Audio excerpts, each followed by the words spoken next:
Tonight on the North American Friends Movie Club. A family burger shop. A dangerous sinkhole. And a murder at the amusement park.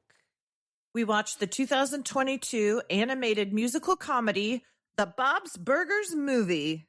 So, throw a couple cinema-patties on the movie grill.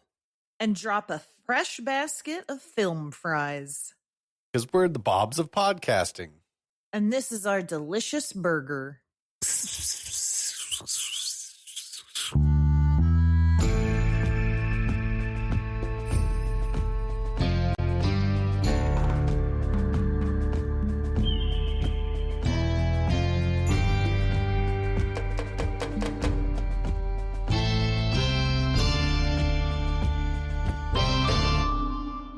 is what it sounds like when we do a podcast. We're currently doing one. This is the North American Friends Movie Club, and you might notice something about the name of our show.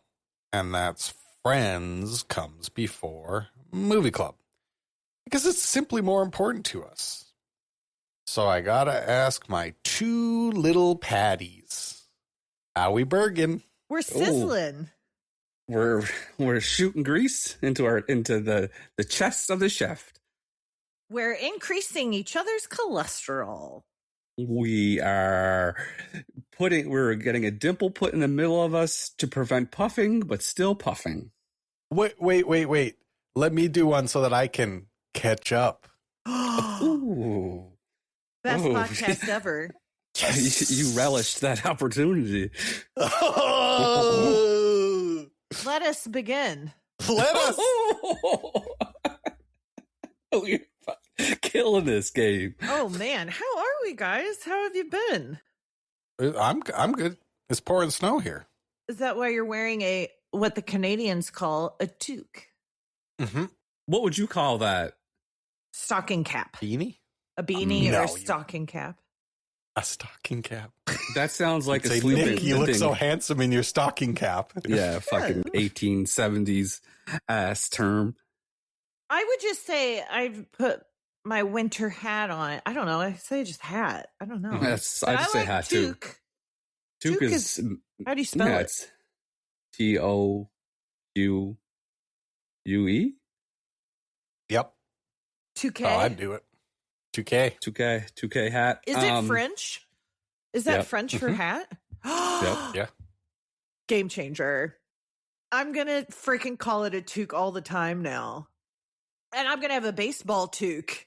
You look like you are the keeper of a lighthouse with that sweater on. It's shorter though. It's a cropped. Oh, a cropped So it's like sweater? It's like Okay, a you're girl fancy. moment. It's a fancy lighthouse. Yeah, it's style. Thanks, guys. I really like this, and I got it for myself for my birthday. I splurged on 2 expensive sweaters, and this is one of them. Nice. Let me pull up what's been happening. Let's see what's been happening. Let's see what's been happening. Okay, so Jules has been off school since last Wednesday. Thursday, Friday, they had parent-teacher conference. Then the weekend, she had off yesterday because it was President's Day in the United States. And then I don't know why she had off today. So she's been off school for an entire week. And apparently in Washington or the Seattle area, they get a whole week off and they call it ski week or some shit. Like, That's some rich people shit. that is exactly what I said, Nate. That is exactly what I said. So, I'm hanging out with my daughter, trying to be a good mom, trying to be present. And she got all her squishies out. And I was laying in bed just looking at my phone. And she was like, we got to rate my squishies. And I was like, awesome, let's do it. Let's put them in order. And then she laid them all the way down my body, like from in a line. And I had to be really still. Mm-hmm. And it's surprising, like, once you are doing something, like, I got really into it. Like, I got really into, like, the rating system and, like, which is better. And then we named them all. And I wanted to share some of the names with you. I can't wait. Yep. So we'll go in We'll go from least. This is squishy names in reverse order of favorites, according to my daughter Juliet. Okay. So we're starting with least favorite. Teeny Benini, which is my favorite name because it's a teeny Benini. Little teeny Benini. Teeny Benini. Upsetting biological squishy. Because it's a squishy that has a net around it and it's pink and the net is red. And so when you squeeze it, it looks like pimples or boils. And it's just kind of an upsetting. Yeah. Biological squishy. Yeah. Slug bug. Because it's a slug. It's like a. That's my favorite so far. It's a literal a beetle, like a Volkswagen Beetle that we got from the exterminator. He left us squishy. Quite the life you lead. Ramen, bad trick, which is a play on words of bad Patrick because it looks like Patrick from SpongeBob. So it's bad. Yeah, but it's bad trick. Right. Yeah, I'm with you. I'm with you. This is my favorite. The jugglers 1 through 8. So there's all these there's all these balls that look kind of the same. So we named them the jugglers. The jugglers. The pinky disembobbled squishies, which are squishies that she has poked holes in to get the air out of to make them, I don't know. So they're disembobbled. Shrunken head. Yeah. Yep. Disembobbled. Funky Monkey, which was was the technical name of the squishy. That is a giant, it's a gorilla who is filled with sand.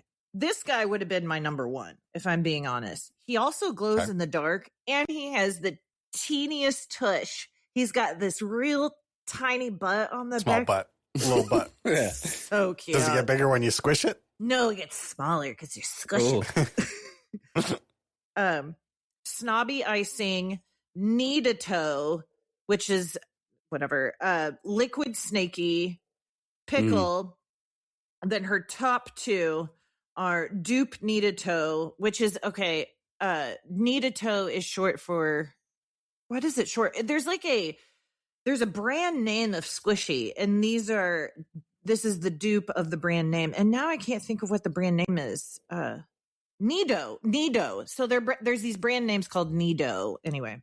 And then her number one squishy is French bread. And French bread is a 16-inch long French bread. Yeah. And she sleeps with it. My daughter sleeps with a fake French bread. Sleeps with a loaf. Yeah. This is a special girl. Yeah. That is a great thing to sleep with, a loaf of French bread. Fucking bag at ass. I like it. She thinks it's hilarious too. And I think she does it for the jokes. Like, yeah, it's a good bit. It's a good very good bit. It's undeniable. Yeah. She took to bits like duck to water. Yes, she did. We're so proud of her for it too. Because last night before bed, she was like, "Mom, where's my French bread? You know I fall asleep holding it." I was like, "Yeah, babe. Yeah. I know you do." Yep. It's a good bit. She's so funny. Let me see what else I have if I have it.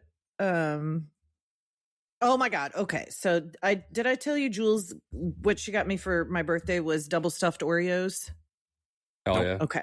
No. So that's all she got me because she knows that I can't buy them because I'll eat them all. So every time we go to the store, she's like, "Let's get Oreos." And I'm like, "No, you know that I'll just eat them all." So then, of course, she like wraps up a big thing of double stuffed Oreos for my birthday. Also and I'm proud to say that I ate my last double stuffed Oreo. I ate the last 4 last night on the 16th. My birthday was on the 7th. That's pretty good, Kate. That's really 9 days. Yeah, I would have cleared those a lot sooner. I was trying to be very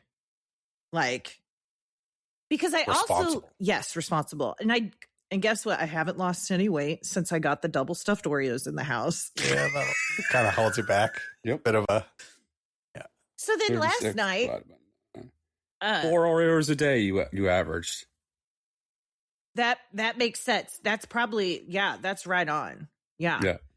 That's probably about half a foot at Oreo. Maybe, like 4 inches of Oreo. Don't make me do more math, please. No. So last night Nick and I hadn't seen each other for a week, and we did Valentine's Day last night. And one of the gifts he got me were chocolate covered Oreos. So now I have more in the house. Yeah. What are you gonna do? They're gifts. People love you. They know they know me and they love me. And then the last thing I was going to do is I'm going to share with you what I got Nick for Valentine's Day. I got tickets to go see the Cardinals play the Cubs in May on a Saturday evening, which will be fun. But I splurged and I got pre-party tickets, which is 2.5 hours of all you can eat and drink with a DJ across from the stadium. Like, so excited. Oh, you're going to have a blast. I know. Do you know how many hot dogs I'm going to try to eat? At least 2. At least 2. I said I threw up the 3 mark, but 2. Do the 9 I think it's going to be challenge. 3. I think it's going to be like 2, and then you'll be like, well, it's free. Like it's free. This is what I think I might do. I'll have one when I get there, and then I'll have one when I leave, and I might put one in a purse. Ooh, Yeah, purse purse dog. Travel Nice. dog.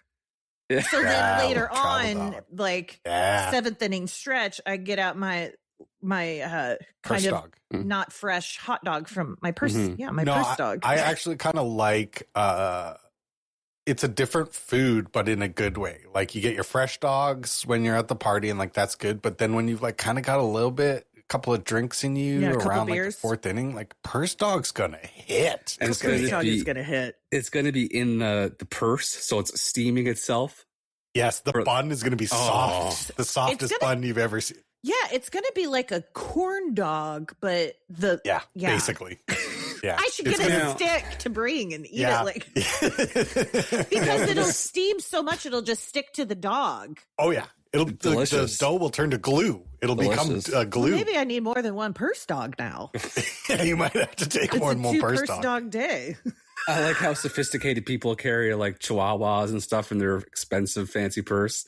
And you got a purse dog as well, but it's edible. Do you guys watch the show The Pit? No, Melissa does. I have not yet.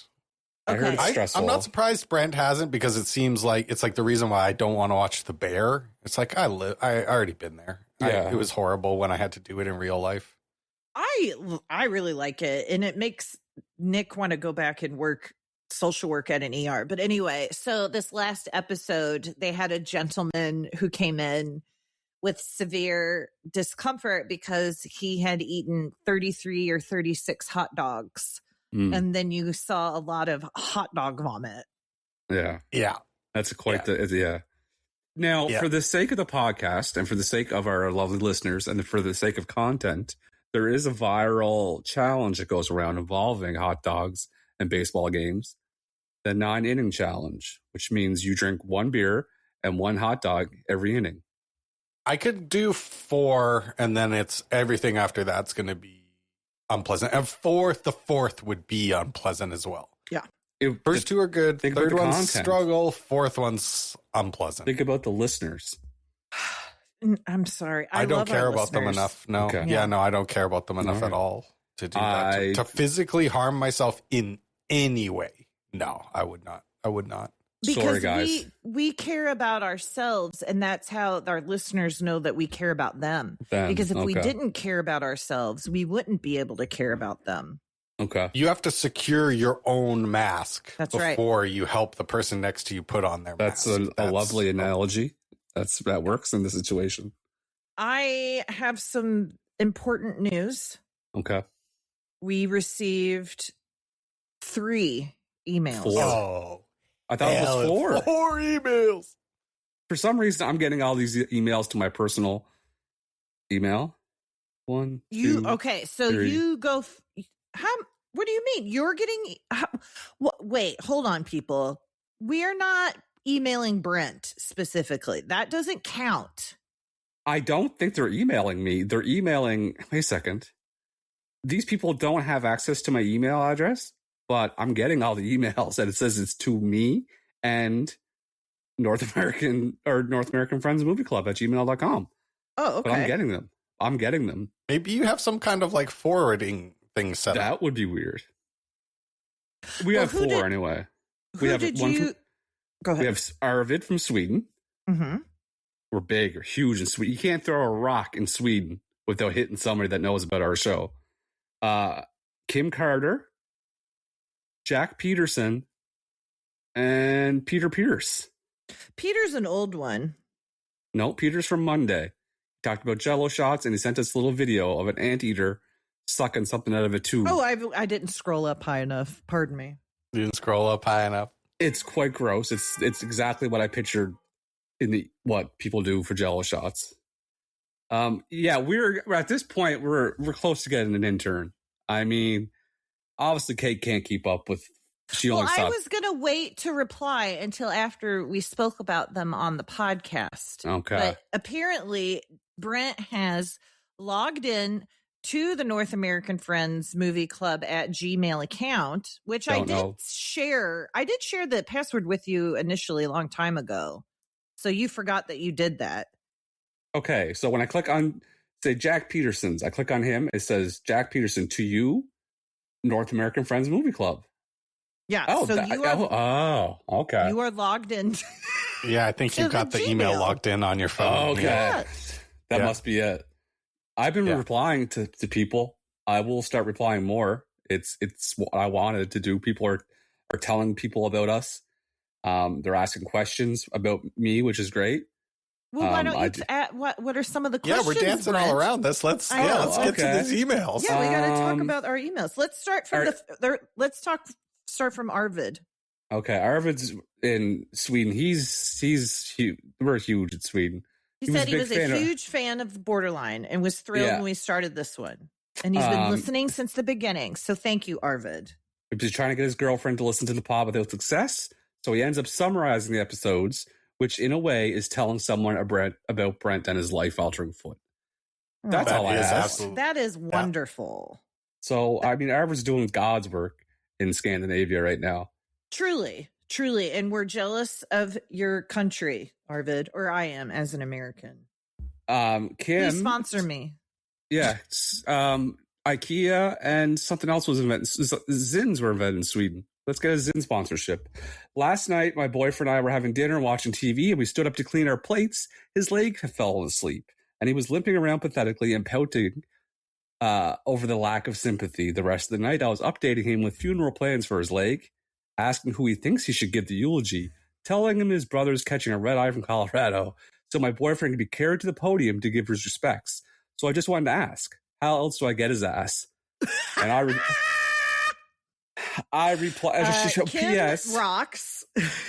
She said, P.S. Our listeners are the pod members of the club, and of course they are. You guys, that's what makes up the club. And P.P.S. Pink Punch matches up perfectly with Chapel Roan's Pink Pony Club, which I'm gonna keep on drinking at the Pink Punch. I'm gonna keep on drinking on the Pink. Thank you. That is the reference, Kim. And yes, you're a part of the movie club. We are. So Kim killed it. Kim. Everyone who listens is a friend and a part of the movie club.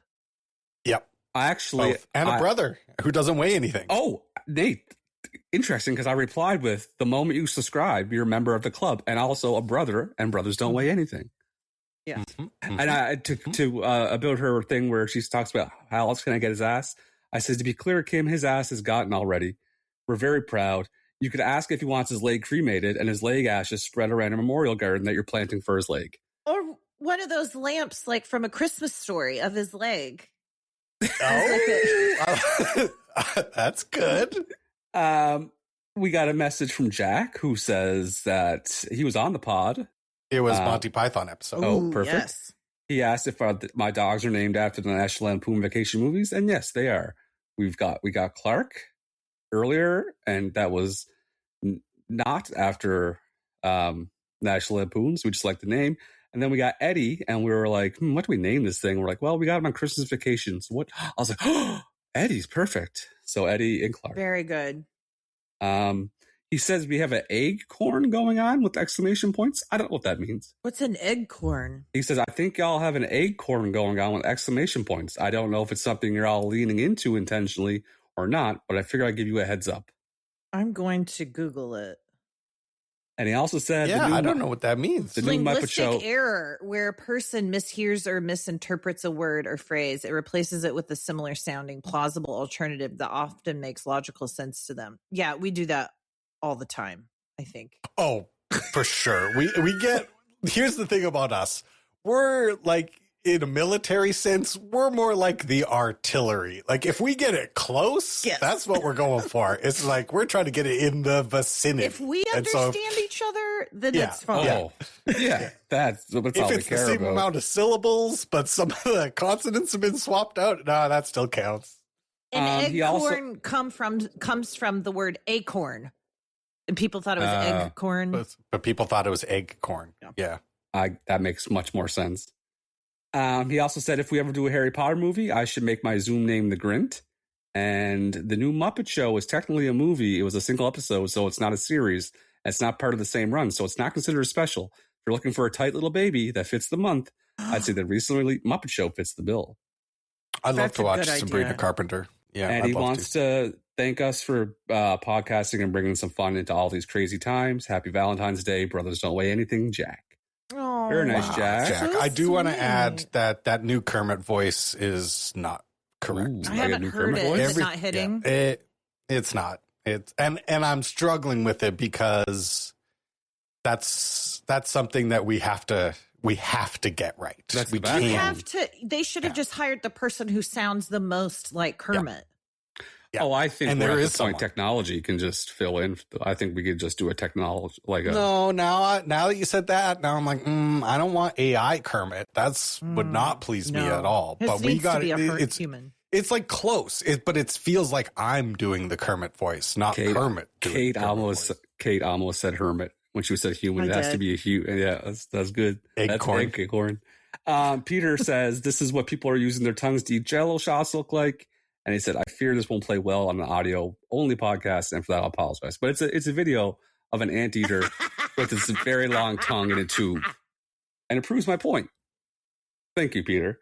That's kind of, that's doing something for me.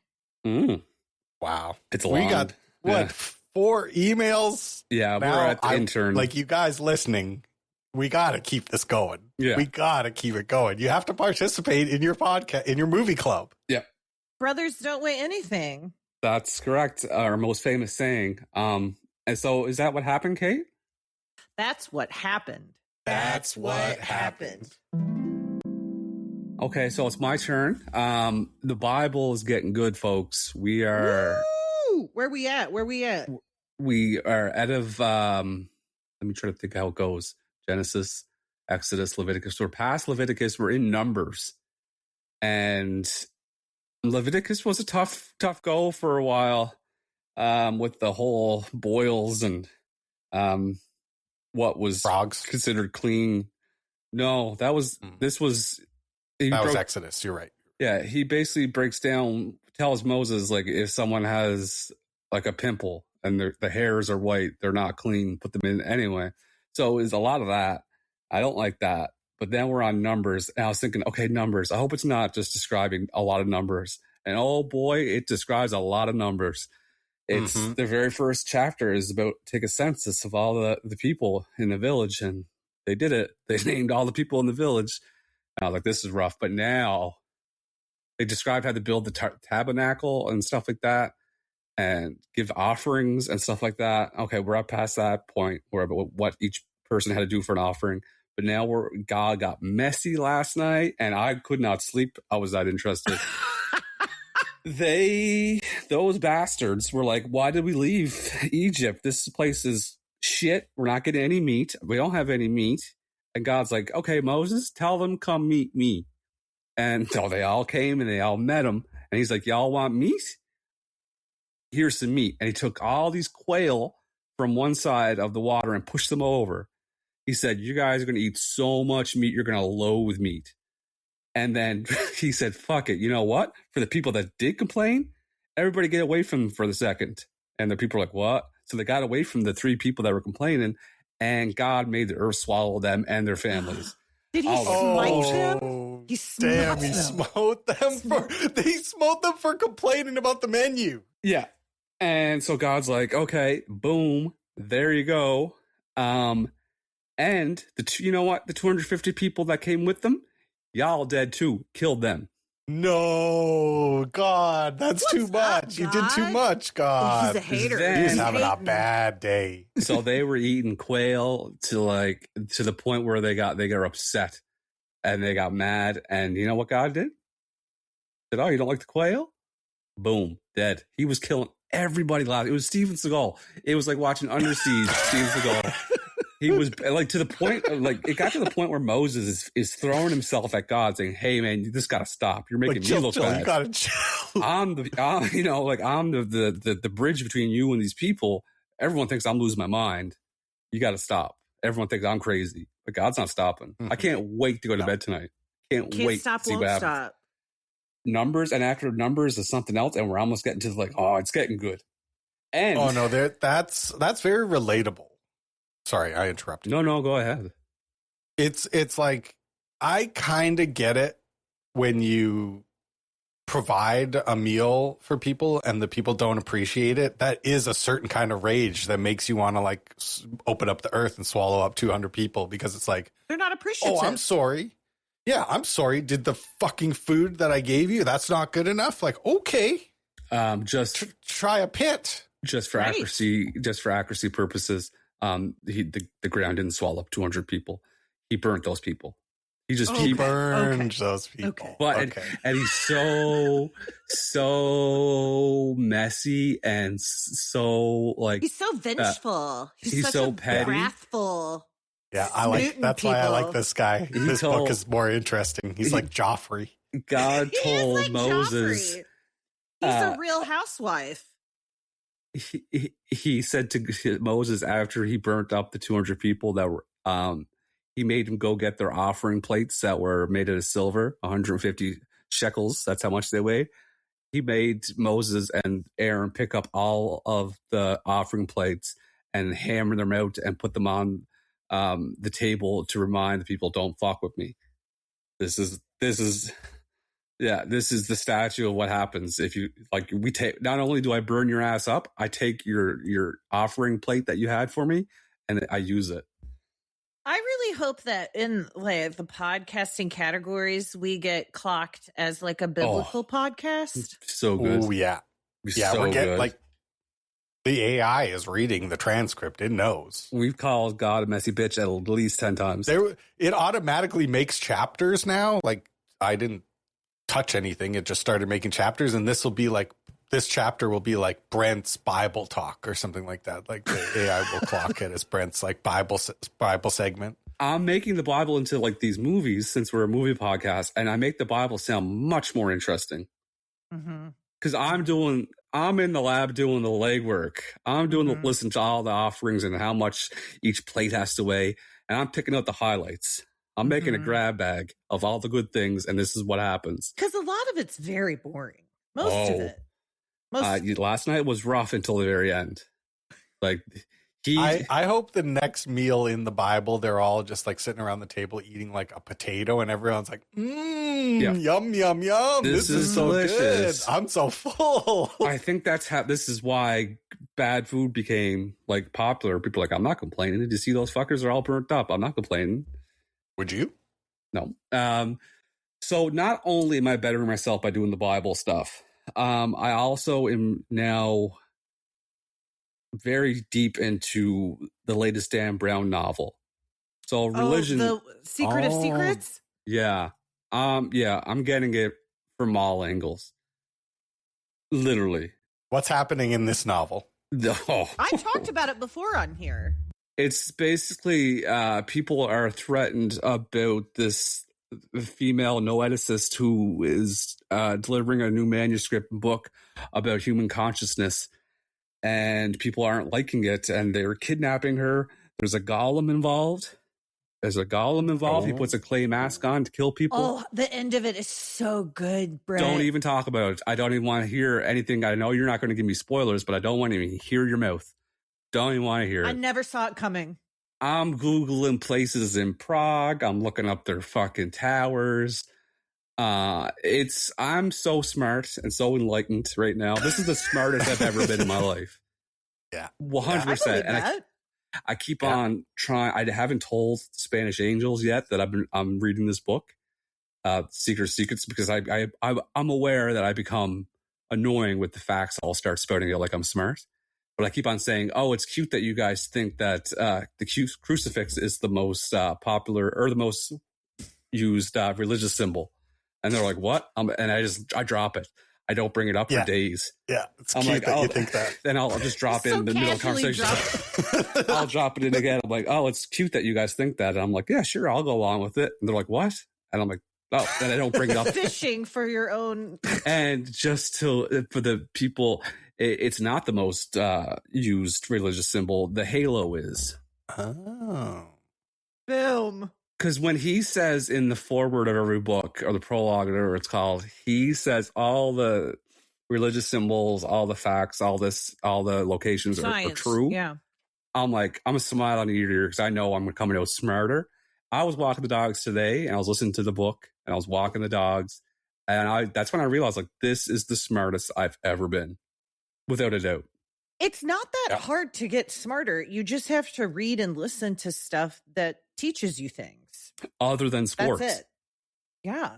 Yeah, I'm very interested to be around now. Do you guys want to know what book I'm reading right now? Yes. Yes, I do. I already posted about it, but I'm reading the 1986, like, very well-known historical history book, The Creation of the Patriarchy, by Gerda Lerner. Did you guys know that the patriarchy is neither biological or, like, there's this idea that, like, because men are more powerful than women, and that's why that was developed, and that's not why it developed. Why developed? Why was it created? Well, there's lots of reasons why. One of them is when we moved from an agrarian culture to owning land. We had a what's the word? Like, so matriarchal. Not matriarchal, matrilineal. Matrilineal means it goes down the female side. Patriarchal means it goes down the male side. And so when women give birth, it's very obvious that like, your baby it's the mom's the mom. The mom side. The mom is definitely the mom. And so when private ownership of land was created, men wanted to pass it down to other men for whatever reasons. And prior to private land ownership, women were trafficked. Like, men have used women as objects because, and one could argue, their ego is not developed as easily as a female's ego, because as women, we see our mothers give birth, and so we know we have inherent value because we can do this physical thing. And men were not able to witness that their gender could do this inherent thing.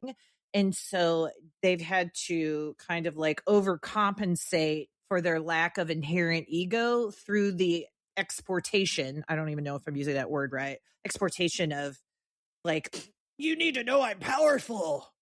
Buying a big truck. Yeah. Buying a big truck. Yeah.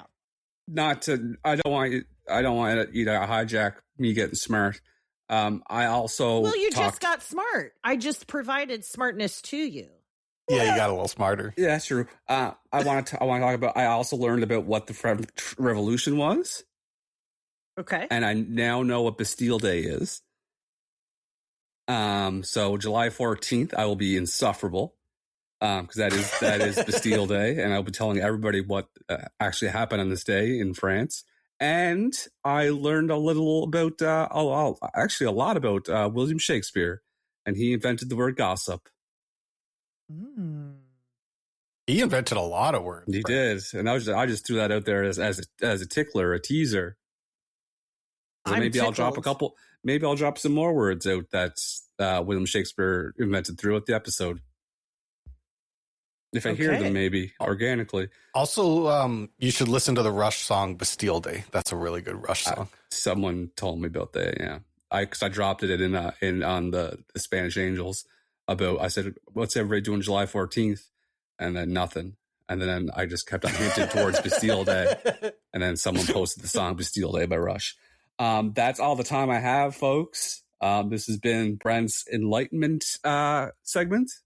I hope you feel smarter and enlightened. And I'm going to hand it over to my buddy Nate for the weekly report. You're getting pretty close to getting a theme song with a Brent's enlightenment section. Okay. If the Bible keeps going like this, I don't know, man. Wait, I might throw some vestments on. Before you start, we just got an email right now that has to do with breaking news? We're talking. Breaking news right now. Breaking news? Sent at 12:53, and it's 12:54 right now from John Conacher. Hello, North American friends. You have the best podcast. I love all the bits. I love when Brent has a theory, when Nate eggs on Brent's theory, when Kate is very proud of one of her jokes and can't stop laughing. I have an important question. During the theme music for the weekly report, about halfway through, Kate seems to say something that isn't either weekly or report. What is she saying there? Knowing this will make it much easier to sing along with. Also, I've heard you occasionally refer to your old podcast, Borderline, but when I've searched for it, all the links are dead. Is it available anywhere? Have a great week, John. Some fantastic questions there. Yeah. Yes. I think they can all be answered by Nate. Yeah, I think so. The first one is, what does Kate say in the middle of weekly report? And it's just Kate saying weekly report played in reverse. It's like, that's just you getting rewinded. Rewinded. It's like when you play all Sgt. of the Pepper's lyrics backwards. for the weekly report song are weekly report. Yeah. What's the other question? Why can't anyone listen to Borderline? Oh, because Borderline was hosted on when Borderline first came out, the podcasts were not a common thing. You couldn't just like go to a website and host your podcast. So you actually had to host it on a computer. And that computer exploded. And there was no backups. Yeah, because we hadn't made episodes in a few years, and I hadn't thought to back anything up. And then when that computer died, all of the episodes went with it. R.I.P. R.I.P. That's sad. I'm not sad. No, I'm Me not. neither. But it's just, and that really is what art is, right? It's just kind of offer it to the world. And that was over 10 years ago. I mean, that because I wasn't pregnant, and I was pregnant, and then I had Julia, and she's turning 11. So yeah, that's crazy. That's actually, crazy. We've known each other for a long time. Brent and I met in 2012, and then I met Nate through Brent. Yeah, I rode your coattails. I'm the bridge between you. Lifted us up where we belong. Okay. Weekly report. Weekly report. Weekly report. Weekly report. I can't believe we had 5 emails. What a week. Golly, this is amazing. Golly. I'm high. I'm high on life because to get one while recording. Because it feels like the club. That's very pretty special. intense. So especially sneaking it in 1 minute before the segment moved on. Like, come on. If people email around 1 p.m. Central time at the beginning part of a week, you might catch us live. You might. Oh, I have to send you guys a picture for my segment so that I may discuss my new contraption. I don't have a picture of my contraption, so I'm just going to have to paint a picture with my words. And then I'll send one later. I built this board with sharpening stones lined up on it, spaced out evenly, raised up from the board so that I can go take my various blades and run them through a series. We go 320 grit, 600 grit, 1000 grit, 2000 grit, 3000 grit. And and I sharpened every single knife that I currently own to a mirror finish. I like that. Are you cutting paper? I cut every single knife got a paper cut. I got its own piece of paper. I went, you got to check it. No, it still needs to be sharpened. I was stropping. Yeah, I was stropping. What's I'd that? never sharpened any knife before. It's like you get a piece of leather with some like green stuff on it, and then you like pull the blade across it to polish the blade. Because blades, like, you know how like are made like a razor strop, and you got to Blades are line the what? teeth up. Are made of teeth. So you have to line the teeth up and sharpen them. I don't know about that, but I'm pretty sure You mean that's saws? what. Saws are Nope. different than knives. like these are not serrated knives. These are Blades. You know what? Maybe on a molecular level, Brent might be correct. I think Brent is getting ahead of himself on his. He might be a little high on his own supply. I'm kidding. Brent, I'm kidding. You're very smart, and we love you. No, I'm reading to prove that I'm right. I don't think Google understands what I'm asking it. Okay, continue. Yeah. Continue. It is Google's fault. Okay, well, we can return to that. But I've never done it before, and I was like quite nervous because it just seems like something you could fuck up really easily, like somehow ruin your knives. Yes. But the minute I started, I was like, oh, I'm a natural, just like I am at everything. I'm a natural at sharpening knives. I'm only Absolutely. going to get better. I think I have to make. Here's how good I am at sharpening already after sharpening one time, where I was like, okay, I might have to either adjust this contraption so that it is both useful to sharpen knives and my plain irons, which is really what I want to do. Or I might need two separate sharpening systems. Like I'm so advanced in sharpening that I might actually need two separate sharpening systems, one for knives, one for plain irons. And I'm like kind of weighing it right now, seeing how intense it's going to get over here, how sharp things are going to get over here. I would The sharpest love house on the to block. see. It's like so. Like you're such a boy, and I love it. You're like a boy in such the perfectly purest boy way. And I would love to see, like, if you were a girl, how this would be directed. You know what I mean? Could you imagine my blending if I was a girl? Killer like makeup, killer Oh. makeup. I'd be the eyelashes, the fingernails. You would be into like, eyelashes and fingernails, and we're doing a real firm, like, flick eyeliner, like. I would be your teaching you eyebrows. guys about different vitamins that go in hair. I'd be like B12, B6, B17, Yes. all for the different follicular reasons. Follicular. Yeah, for sure. Yeah, for sure. Yeah, and my knives are so sharp. They're like, it's like in the 80s cartoon when someone like unsheaths a sword, like Goes He-Man or something, and it's like, shing. That's how sharp all of my And they're knives are. shiny They're singing. too, and they're shiny Yeah, now too. shining, singing knives. I have shining, singing knives right now. Do you want to know why they're making that noise? Tell me. Because they're sharp. And the reason they're sharp is because every knife has microscopic teeth. Okay. And when you use You got to line them up with the strop. honing You thing, got to strop when those the into chef does position. this, and or they use the leather strop, that's lining up the teeth that you just sharpened.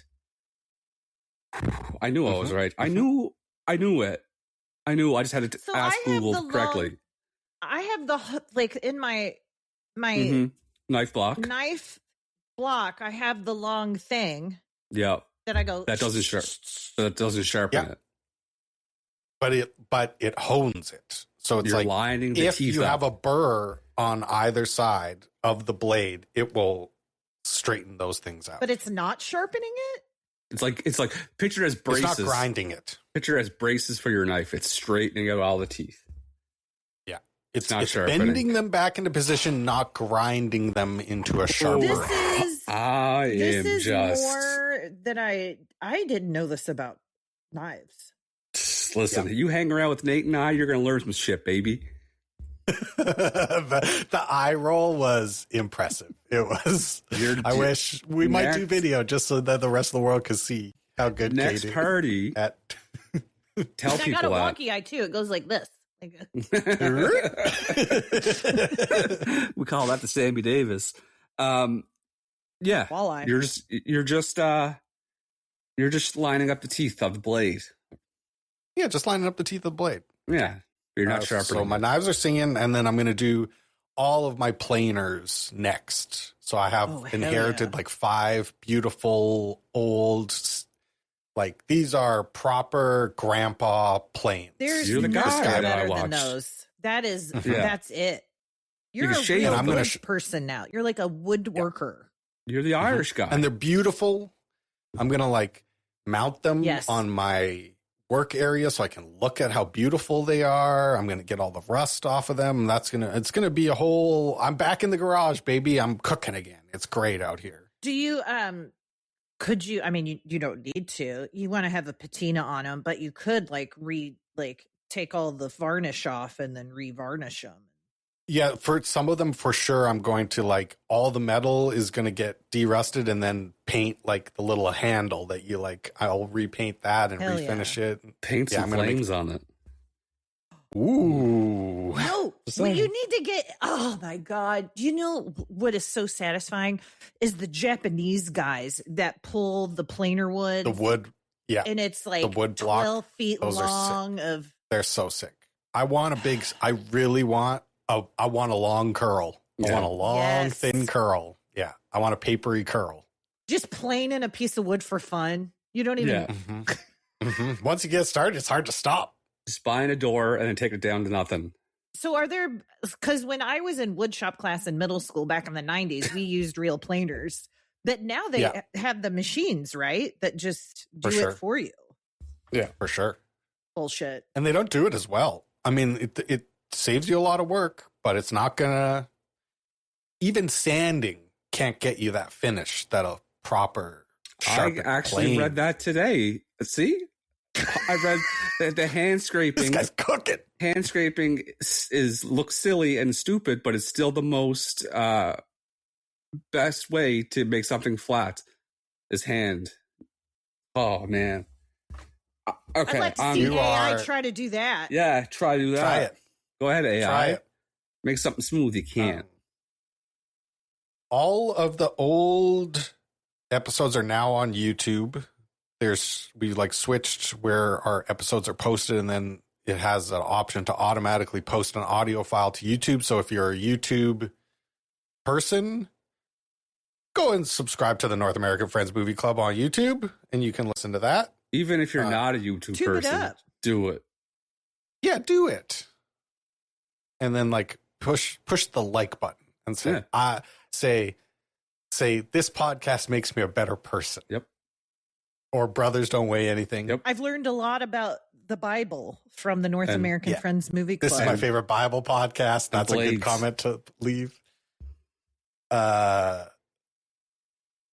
Dancing and drumming, really good drumming week. I think this week I am a good drummer. We'll see what's up next week, but this week I'm good at drums. You've got the beat. And I got the beat, and I think that transferred to my dancing because I was doing a lot of jump work. I was doing a lot of jump work this week on dancing. 2-foot jump, 1-foot jump, back and forth. I miss jumping so much. He's talking I'm shit. not trying to make you jealous. I'm not trying to make you jealous. The minute it came out of my mouth, I was like, this is kind of rude. I was balancing on 1 foot.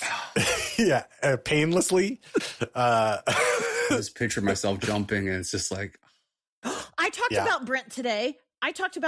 With my mom and sister. We were going to her doctor's appointment, and my mom and sister were talking about how my mom had a bad doctor who wanted her to get back surgery and she didn't need it. And my mom said that the worst thing you can do is get foot surgery or back surgery. And I said, did you know that that's why Brent has a life-altering foot condition? Because Brent had foot surgery. That's right. That I talked about you. This is probably my favorite episode we've ever done.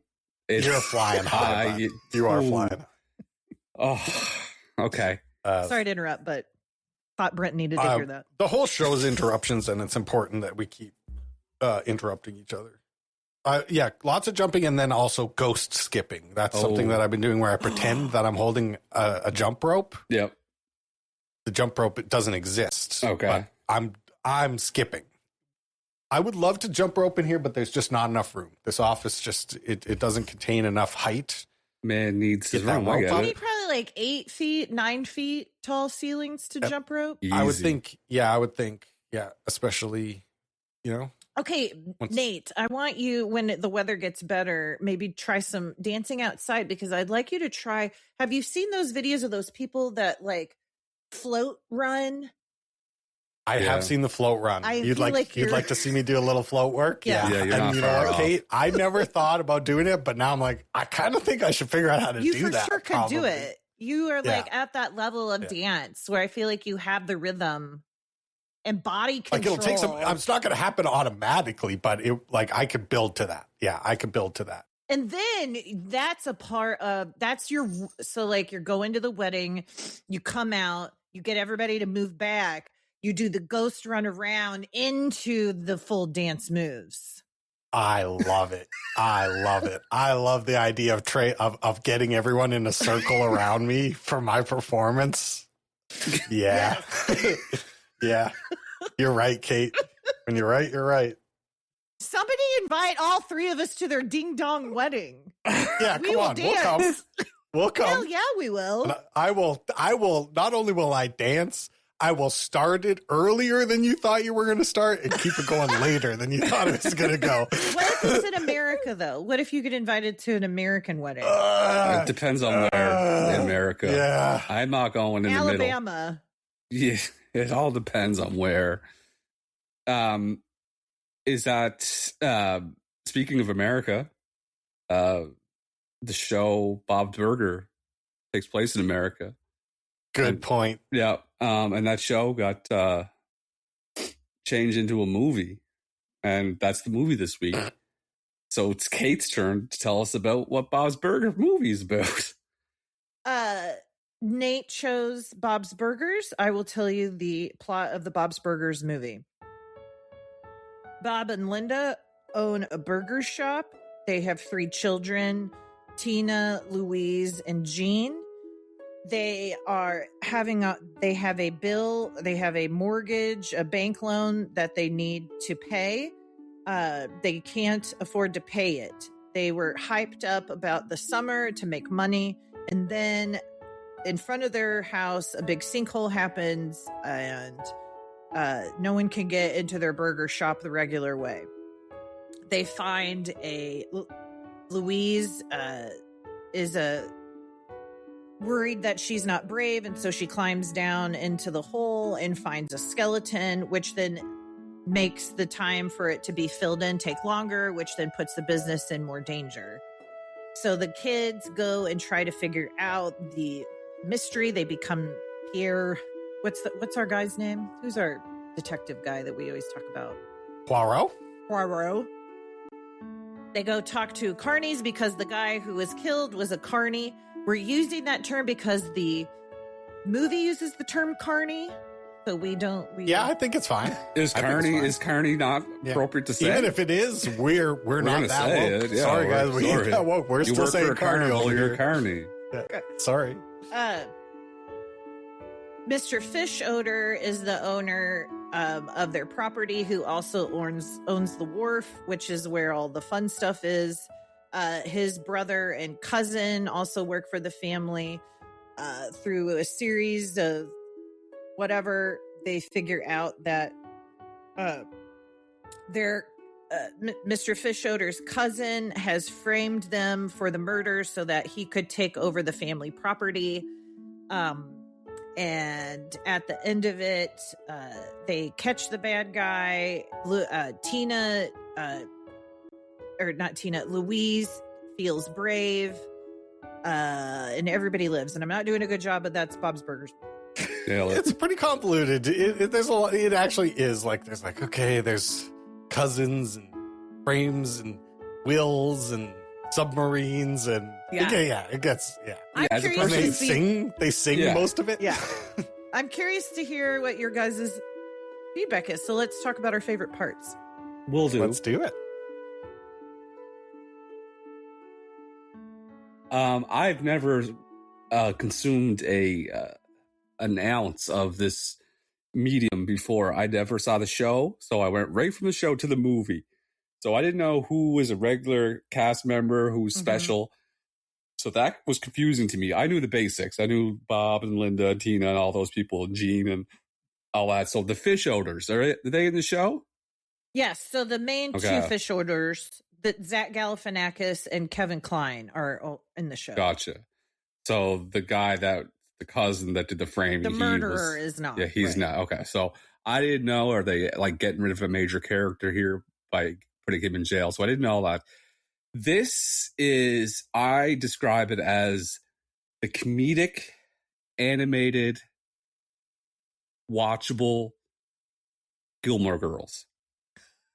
Because of all the things that were going to come out of your mouth, that was the last one. I wasn't quite sure myself, but the Gilmore Girls, the way they speak is very fast and quippy, fast and quippy. And this is what this show is. The kids are fast and quippy. Tina and the mom and the dad, they're all very fast and quippy. I was like, this is the comedic. Never stopped. A whole family doing nonstop bits, which is the dream. But also it also allows for things not to get done, as we could see. So bits are good, but sometimes you gotta be the adult. I enjoyed it. I thought it was very funny. I thought it was the jokes were, although fast and furious, they were clever.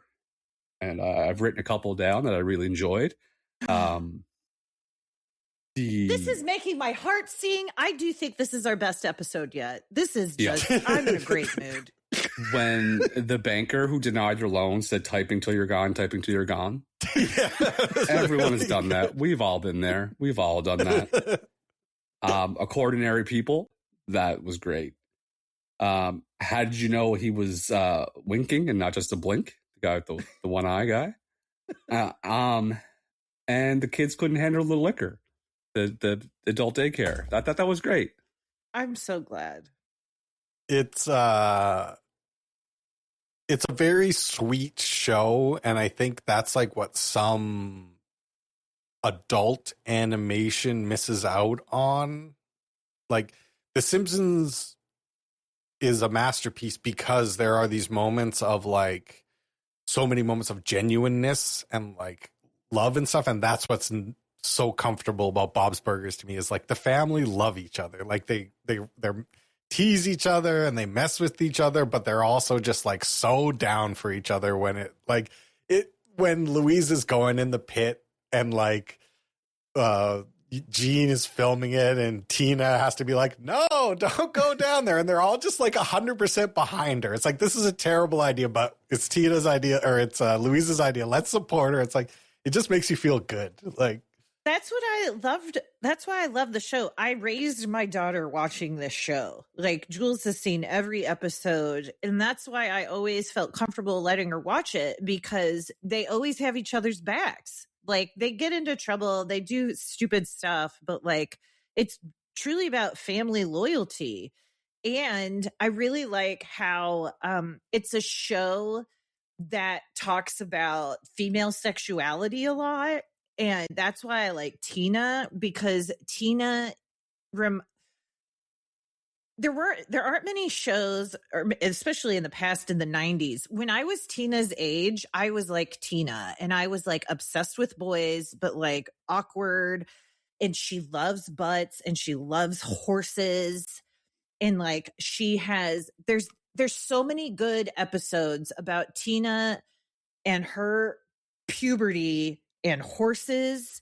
There's this whole episode where Bob, it's like a My Little Pony riff, and like goes in, and there's Tina's so excited about the My Little Pony convention, so like they go, but it's all grown men, and then and then Tina gets her My Little Pony stolen, so then Bob has to dress up like a My Little Pony to go get it's just like, this is in it. And I like how the adults are flawed and they don't know, like, they're not in this like power position above the kids. Like, everyone is of equal value. Like, I don't know.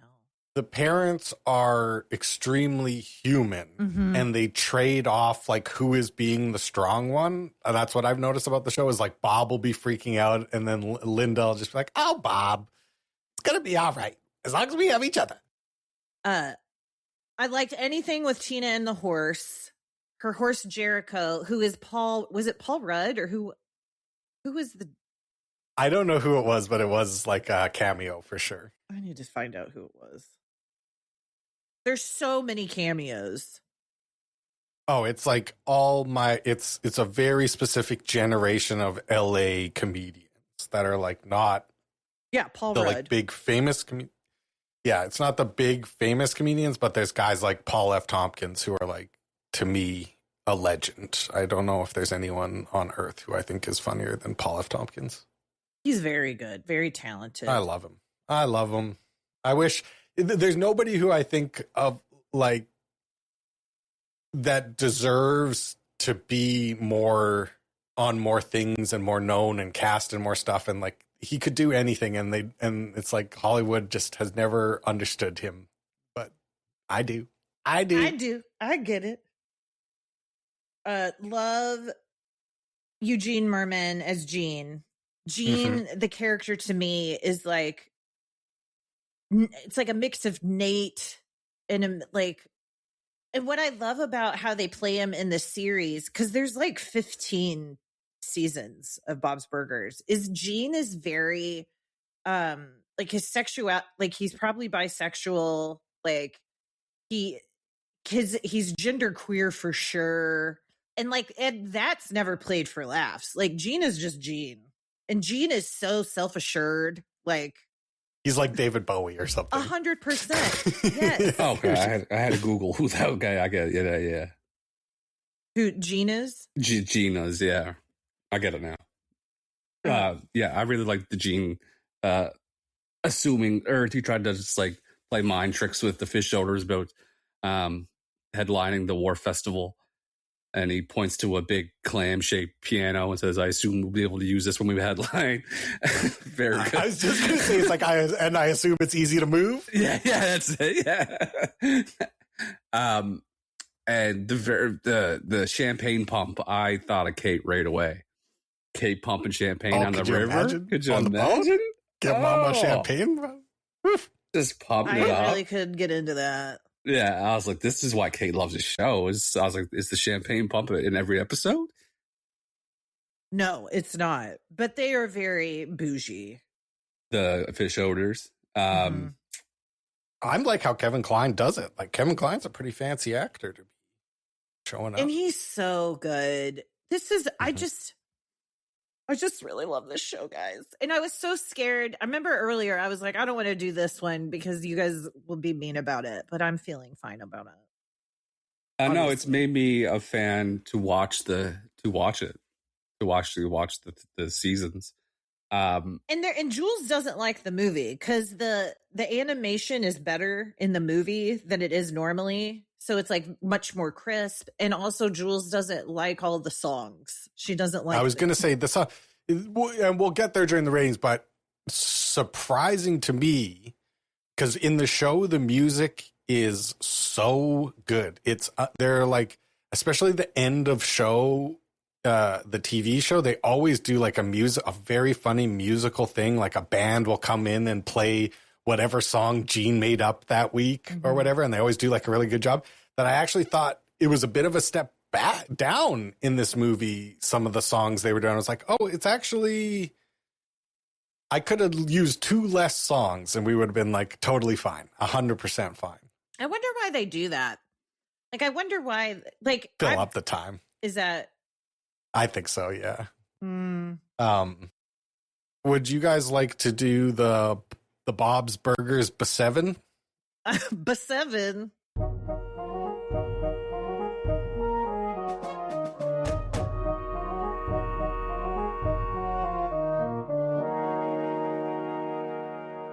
Okay. In the first scene in the restaurant, we see the menu. How much does Bob charge for a beer? $4, $4.50, $5, or $5.50? Who's first? We'll start with Brent. I'm going B all day. I'm going to say $5. Well, I tricked both of you because Bob actually has the most reasonably priced beers. They're only $4. That's one for Nate. You can't get beer for $4 nowadays. Oh, that's why their business is struggling. Like, Bob, you gotta do some basic economics here, brother. When they go to the bank to talk about their loan, there are several posters on the wall. Which one did I make up? Our interest rates are very interesting. Ask us about money! ! Quarters are back in stock. You auto see our car loan rates. You auto see our car loan rates! ! Your turn, Kate. What was the first one you said? Our interest rates are very interesting. And then the next one was ask us about money? ! I'm just choosing that one because it made me laugh. Yeah, that's a good one. It's C is the correct answer. Brent, you're correct. Quarters are back in stock is the one that I made up. Oh, man. Gone forever. I know my need. I thought I was cooking. Okay. Tina rode the horse Jericho down the beach. Jimmy Jr. rode his horse Verico. It's Jericho and Verico. What is Verico's last name? Tortugal, Savain, Caraco, or Bunizia? I don't know, but I have to say Bunizia because that's the one that makes me laugh. I'm going to choose that one too. It was Savain from Spain. It was Verico's name was Savain from Spain. Jean, Tina, and Louise are in a band with Peter, the recorder bad boy. What is Peter's last name? Pastellini, Papadopoulos, Pescadero, or Peppersino? Is it my turn? Okay. Yeah. Pescadero. Yeah, Pescadero sounds very familiar. Yeah, it was Peter Pescadero, the recorder bad boy. You're both correct. What is the name of the dangerous biker gang headquarters where the cop is doing his stakeout? The one-eyed frogs, the one-eyed lizards, the one-eyed dragons, or the one-eyed snakes? I'm going to go one-eyed snakes. It is one-eyed snakes. Like You're a penis. both correct. It Like was the one-eyed snake. Like I knew penis. I had to get that one right because it was like, yeah, Kate got that one. Brent mentioned it earlier. The instrument that Gene thinks is cool is called the orchestramarama. How many distinct keyboards does the orchestramarama have? 2, 3, 4, or 5? I'm going 3. I'm going to picture it in my head 4. The correct answer is 5 keyboards, 3 main keyboards, and 2 on the side Whoa. like percussive keyboards, like little 6-note percussive keyboards. 5 keyboard. I just tied it up. Okay, so here's the score. Brent 3, Nate 3, Kate 2. 1 question left to go. All right. There is a bar in the Orchestramaramatorium. On the bar, there is a bottle of whiskey. What brand is the bottle of whiskey? Uncle Tickletosh's Special Reserve. Uncle Scuttlebutt's Special Reserve. Uncle Rumplebottom's Special Reserve. Or Uncle Fanny Feather's Special Reserve. Tickletosh. Rumplebottom. We have a 3-way tie, folks. Kate has tied it up. Yes! And I don't know what we're going to do. So I'm going to eliminate myself from competition and give you two a closest. We're going to give you a box office. And the movie I'm going to choose is my favorite Kevin Kline performance from when I was growing up, a movie that has been forgotten, but when I was, this movie come out, 19. I was 13 years old. No, I was 13 years old when this movie came out. And it really fucking hit when you're 13. The film is Wild Wild West, starring Will Smith and Kevin Kline.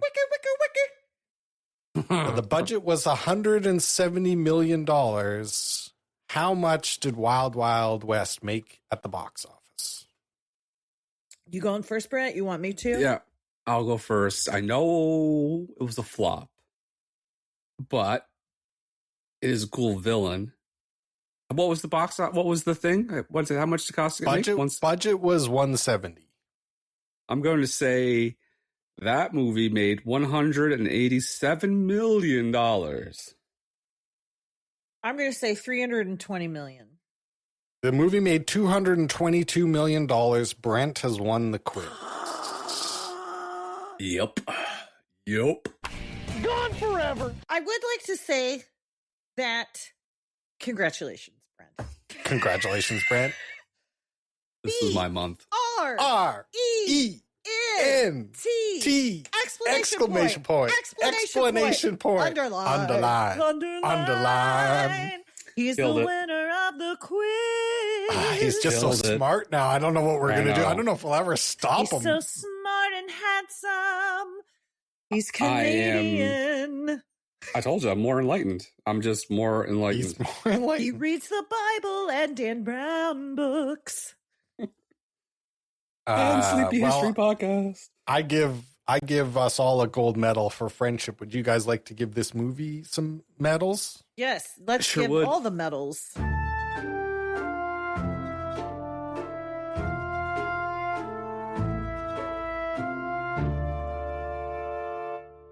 You guys, there's so many great actors in this film. Yeah, So there many are a great lot. performances, humor out the wazoo. I'm going with my bronze. I'm saying Phil Lamar from Mad TV fame. It just says he does additional voices in this movie, and I feel like he's went from that sketch show to voice acting, and he deserves more recognition. So I'm saying Phil Lamar. I'm trying to find, so Felix Fish Odor dates Fanny. Mm-hmm. Jordan Peele. Jordan Peele is Fanny, and he is Yeah. getting my bronze Yeah. because that's such a funny voice. Yeah. It'll boys doing girl voices will always play for me. It's always going to play. Fanny. I'm giving mine to Paul F. Tompkins. I will give Paul F. Tompkins a medal in any movie that is brave enough to put him in there. He's just my special guy, and there's just no way we're doing a podcast if it wasn't for him inspiring me. So, Special Paul F. little boy. Tompkins, my guy. I'm going to give my silver to Mr. Gary Cole, who plays Sergeant Bosco, the cop who didn't know that he was actually giving himself away at the One-Eyed Snake. And he gets the medal because he was also in Talladega Nights as the dad, and this is a big Gary Cole month for us. So Big Gary silver Cole medal. month. Yep. He was really funny as that cop. Yep. Very funny. Silver medals. Silver medal. I love Gene, and I think Eugene Merman is so good all the time. So Eugene Merman gets my silver as Gene. I'm going to give mine to H. John Benjamin. He actually does a ton of voices in the show and the movie. He like a lot of the little one-line stuff. It's obviously H. John Benjamin doing a very silly voice, and he found his spot. He's supposed to be a voice actor. He's really fucking good at it on all the shows where he's the main character voice actor. I love him. H. John Benji. HJB. HJB. My gold medal is going to Kristen Schaal, who plays Louise Belcher. I loved Louise Belcher's character.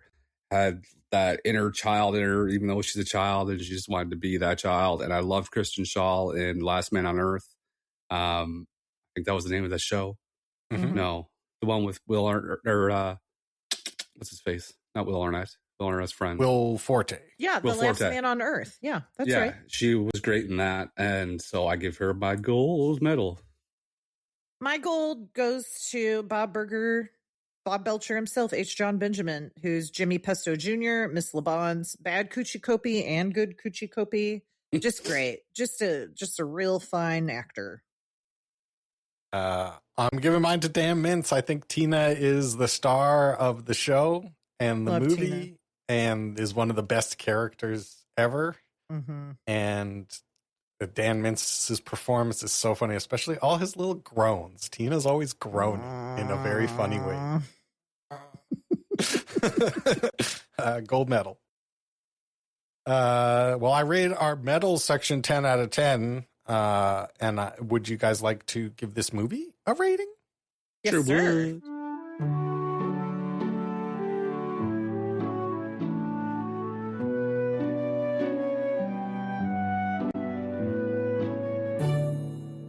The script for this movie, the Bob's Burgers movie. What do you guys give the script for this film? I thought it was well written, funny in that special classic funny way that we shall share, that humor. So 10. I'm going to give it a 10 because I just love it so much. It's so close to my heart, my little heartstrings. Yeah, this movie doesn't drag at all, and it's like very sweet and funny and heartwarming, and the mystery is like funny enough and like good enough. And like how they're getting in the submarine and they've just convinced themselves that this ride is going to make it to Cuba. That's very funny. The art direction for this movie, the sets, the props, the costumes. I do like the look of Bob's Burgers. I like Bob's body. It's very funny. His belly goes out, but then he's got no chin.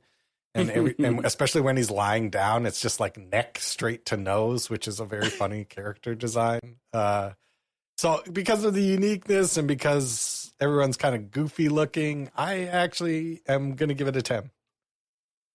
Yeah, I'm going to give it a 10 because I thought it's very vibrant. I like how vibrant it is. I like that they had I really liked where the carnies lived. I liked all the sets. Vibrant is a good way to describe it. It's bright. I like the way the characters look. I love anything to do with a wharf and a pier. Great wharf and pier work. So it's a 10 for me. Great pier work. Yep. So isn't it you're in Nova Scotia? It's Wharf Arts? Or no, that's in Bob's Burgers. It's the Wharf Arts Museum, which sounds like Wharf Arts. Yeah. Wharf Arts? Yeah, Wharf Arts. Good. It's a good joke. I mean, it's a good bit. Yep. The music for this movie, it is a musical with several songs in it. Like I said earlier, Bob's Burgers kind of set themselves up for failure a little bit on this because, like, for example, right after this movie ended, it just automatically started playing the first episode of season 16. And in the first episode of season 16, they sing a song at some point, and then at the end of the episode, it's Jack Black doing an incredible cover of the song that was sung in the show, and he's like nailing it beyond any possible thing. And there isn't a moment like that in this movie. Yeah. So I'm actually going to dock it 1.5 points. I'm going to give it 8.5 on the music. Some good songs, but like not as good as it could be. I'm going to give it a 9. I wanted to give it an 8, but I'm going to give it a 9 because I do have one of the songs stuck in my head. So it gets an extra point for getting stuck in my head. Yeah, I wasn't sure with the music, if that was the thing with the show. I didn't enjoy any of the songs. I didn't find them anything. They didn't add anything. I found, like they said, it kind of took away from it whenever everything was rolling and funny and good, and then they throw a song in. 7. It's like there is a funny joke to, especially when the bad guy is like telling his plan and he kind of just like abandons trying to sing with the music and is just basically like talking over the music, sort of syncopated. He's like, and then I'm going to do this thing, and it's like not matching with the music and all. It's like, that's funny, but it goes on too long. It's like it stops being funny. The genre for this movie, this is an animated musical comedy. It's got to be animated. It's got to be a musical, and it's got to be funny. Well, it's animation, great. Comedy, great. Music, meh. I'm going 9. I'm going to give it a 9. I'll give it a 9 too. I agree. I give it an 8. 8 because the music was that bad. And we've seen some pretty good music in some of our stuff. So, and then the theme this month, it's Kate's month. We're trying to get away from the creeping rise of fascism and authoritarianism across the globe and in America. Kate, how well did this movie do at doing that? It made me feel so freaking safe and happy. It gets a 10. I knew it was going to make Kate feel safe and happy. I never thought about anything bad while watching this. So 10. Yep. I follow Kate's lead this month. That's a 10 for me. This movie gets a 46.8, a fantastic score. That is very good. Fun, easy breezy movie. Fun for the whole family. Yeah. Mm-hmm. Nothing crazy. And now we got to figure out what the audience choice for next month is going to be. Well, the audience, I asked and the audience delivered with many choices. Oh, no. I will list them all right now. Ready? Walker, the Dewey Cox Story, Homeward Bound, The Burbs, Moulin Rouge, Napoleon Dynamite, Grumpy Old Men, Mary Poppins, Big Fish, The Naked Gun, choice of original or new, Dumb and Dumber, Best in Show, Mission Impossible 2, Beau is Afraid, Tenet, Eddington, Bridget Jones' Diary, His Girl Friday, The Philadelphia Story, Bringing Up Baby, It Happened One Night, John Wick 3, the original Muppet movie, Fellowship of the Ring, The Point, Harold and Maude, Godzilla from 2014, The Martian, Wet Hot American Summer, Shrek, Mean Girls, Flying Down to Rio, Pirates of the Caribbean, Game Night, Martyrs, Paddington, Paddington 2, Blues Brothers, The Nice Guys, Role Models. And that's it. Thank fuck. Oh. So many good options. I know. I think you should just pick, Kate. I just think you should pick the one you want to watch. I'll give you guys options and you choose from my options. Okay. How about that? So I have Napoleon Dynamite, The New Naked Gun, Fellowship of the Ring, Wet Hot American Summer, and Paddington or Paddington 2. I'm a big fan of what you said with Napoleon Dynamite. And what was the one after that one? The New Naked Gun. The one And that what just else did came you out say? by Akiva Schaffer.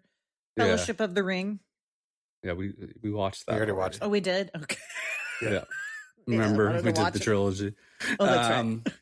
I'm going to say Napoleon Dynamite or the New Naked Gun. I kind of want to watch the new Naked Gun movie. I haven't seen it, and I like the idea of watching a new movie. Yeah, I like it too. That's the one we're going to pick. All right. Joe, we had Joe on. No, Joe won before, but he had a good. Joe pick. really gets us. Joe really understands us. He's a brother. Okay. That's the one. Naked Gun. Doesn't weigh anything. All right, that's the one. Naked Gun. And that It rhymes. means all that's left to do is say goodnight, Kate. Good night, Kate. Good night, Kate. When the city needs a hero, he's armed and dangerous. To solve the case, we've updated your car. Car, drive forward. Oh, this place is falling apart. The Naked Gun. He's so smart and handsome. He's Canadian. He reads the Bible and Dan Brown books.